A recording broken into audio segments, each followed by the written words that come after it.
Welcome back to the deep dive. Our sources this week are an absolute mess. In the best way, though. In the best possible way. We have a news stack that is just fighting itself. We're jumping from, urgent public health warnings and geopolitical pardons all the way to Celebrity gossip, a massive TV restoration failure, and we're going to end with a very committed, very drunk raccoon. It's a classic reflection of the modern information ecosystem, isn't it? Where the life-threatening and the just deeply absurd land in your inbox side by side. Right.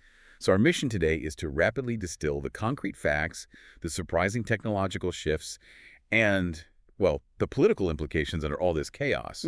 We're finding the signal in the noise. Okay, let's unpack this. And we are going to start with the most immediate practical concern. Public health. Unfortunately, yeah. We're seeing a familiar surge. Sources indicate that a highly contagious winter vomiting disease is surging across the country right now. And this is a critical piece of information for everyone listening. The disease they're tracking is norovirus. Yeah. And while it's often dismissed as, just a stomach bug, its contagious nature makes it a huge public health threat, especially in close quarters. And the scale is what makes this so urgent. Exactly.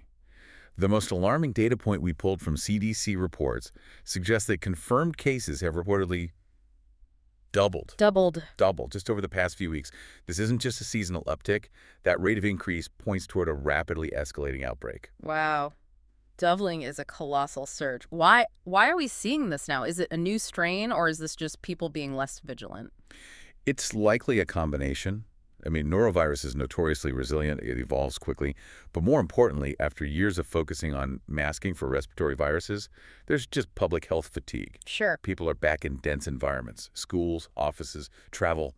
And the hygiene standards you need to stop a virus that spreads, well, via microscopic fecal matter haven't kept pace. The implication here is immediate. Doubling rates put enormous strain on emergency rooms that are already dealing with flu and RSV. It's a quiet crisis demanding your vigilance, Hand washing, staying home if you're sick. It's a sharp reminder that sometimes the smallest viruses have the biggest practical impact. Now, moving from, let's say, physical sickness to maybe ethical sickness, let's pivot into a staggering contradiction in the political sphere. This is a jarring transition, but it's a necessary one. The messaging and the reality could not be further apart. So on one hand, you have this ongoing, very public controversy.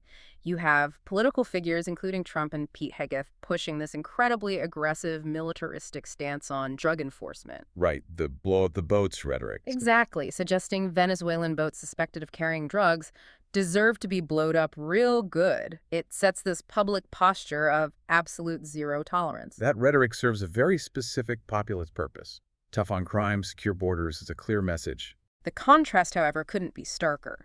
We have to weigh that aggressive posture against a very specific recent action. The pardon. The pardon of former Honduran President Juan Orlando Hernandez. And this is where the deep dive gets really complicated. Yeah. Hernandez was convicted just last year, and the scale of his operation, it's monumental. We're talking. What was the figure?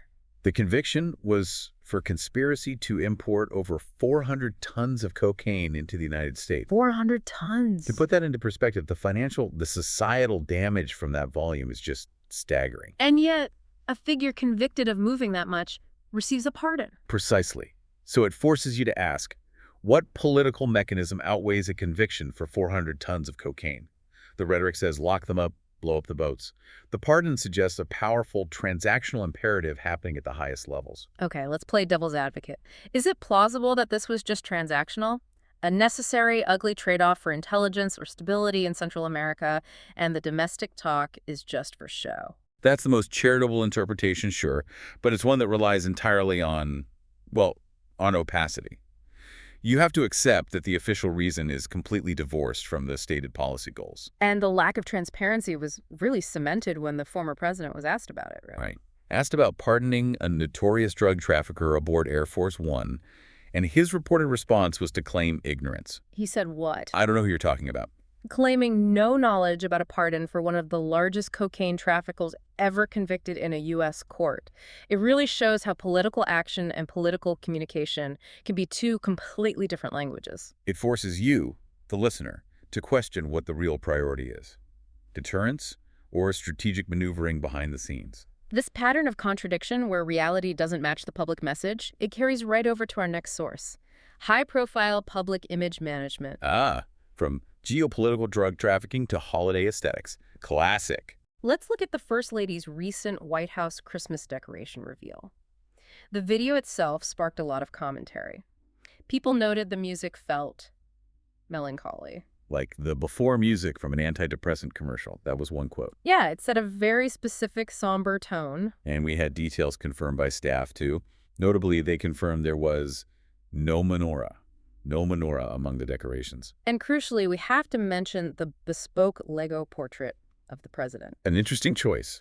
It's where the formal office meets a playful, almost commercial brand of kitsch. It says a lot about the desired public persona. And we connect this focus on image and voice to a major media and text story. Melania released a new version of her 7-hour memoir audiobook in Spanish. So what's fascinating here is the technology behind it. Because while the First Lady has stated she speaks 5 languages, the source material confirms the Spanish edition was not recorded by her. So who was it? It was created using an AI-generated version of her own voice. Wow. So she's communicating her most personal story, a memoir, using a synthetic version of her own persona. What does that mean for politics? It means we are seeing the outsourcing of authenticity to an algorithm. It goes beyond convenience. If a public figure can use AI to voice a memoir, where does it stop?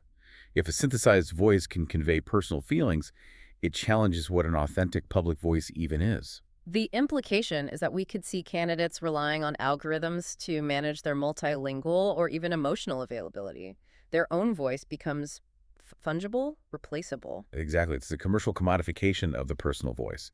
And the fact that it's tied to a memoir, the ultimate personal document, makes it a truly striking data point. That blurring line between genuine and synthetic leads us perfectly into our next segment. The intrusive political details. And gossip, centered on journalist Olivia Nuzzi's book about her alleged affair with RFK Jr. This source material is the epitome of the voyeuristic political expose. The details are not just personal, they're visceral. And they certainly stick.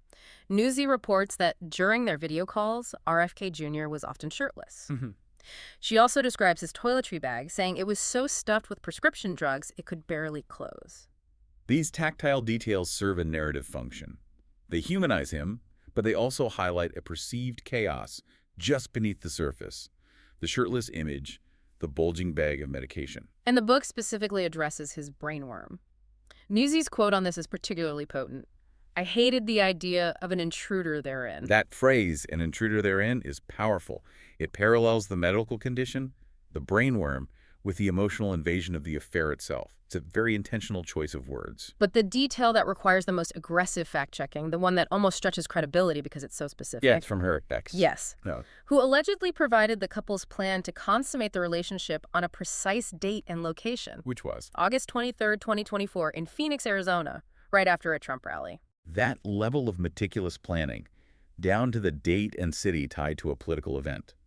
It just elevates the story from simple gossip to a kind of scrutinized political theater. And mid-August in Phoenix is famously inhospitable. It just adds this weird layer of logistical absurdity to the whole thing. It reminds us that in political gossip, the concrete detail, true or not, often matters more than the context. Moving from personal drama to technical failure, let's shift gears to entertainment. The recent 4K restoration of Mad Men on HBO Max. Right. This speaks volumes about quality control when studios try to modernize their libraries. The promise is pristine quality, but the rollout was plagued with errors. Episodes were mislabeled, out of order. Which is annoying for fans, sure, but not catastrophic. The visual error, however, that was catastrophic. What happened? This is the failure that will be studied in film schools. In one crucial scene, the crew members rigging a practical effect, in this case simulated vomiting, were left visible in the frame. You're kidding. Not at all. These crew are known as, well, the source material called them the barf machine operators, or barf boys. So the puke tube and the operators are just there, on the right side of the screen. In glorious 4K, it's a monumental failure. The whole point of restoration is to remove the evidence of the magic.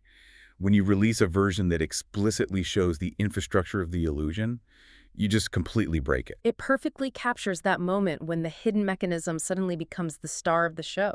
And that concept of something messy or hidden breaking through connects us perfectly to our final, utterly necessary reality check. We are closing this deep dive with a police blotter report from Virginia. The story of the raccoon that really, really needed a drink. Yes, a local liquor store reported a highly motivated intruder. A raccoon got into the store, consumed some alcohol, and left a trail of broken bottles and chaos. And was ultimately found in a state the police report described as conked out on the floor in full sploot. This sounds like fiction, but it is entirely from the source. And what's fascinating, again, is the operational logistics.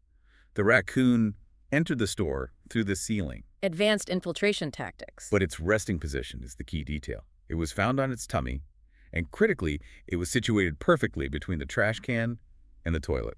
Showing foresight even when extremely intoxicated, the raccoon established a strategic, medically advisable safe zone.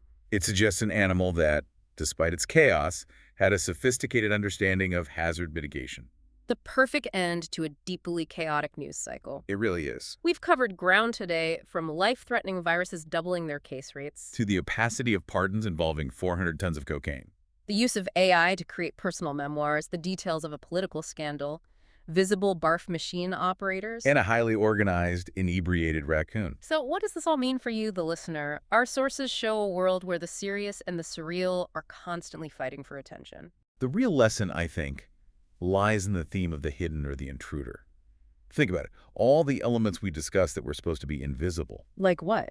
The norovirus lurking in the community, the 400 tons of cocaine, the pardoned figure claimed no knowledge of, the AI acting as the personal voice, the brainworm described as an intruder, The barf machine operators who were supposed to be off camera. and the raccoon that came crashing through the ceiling.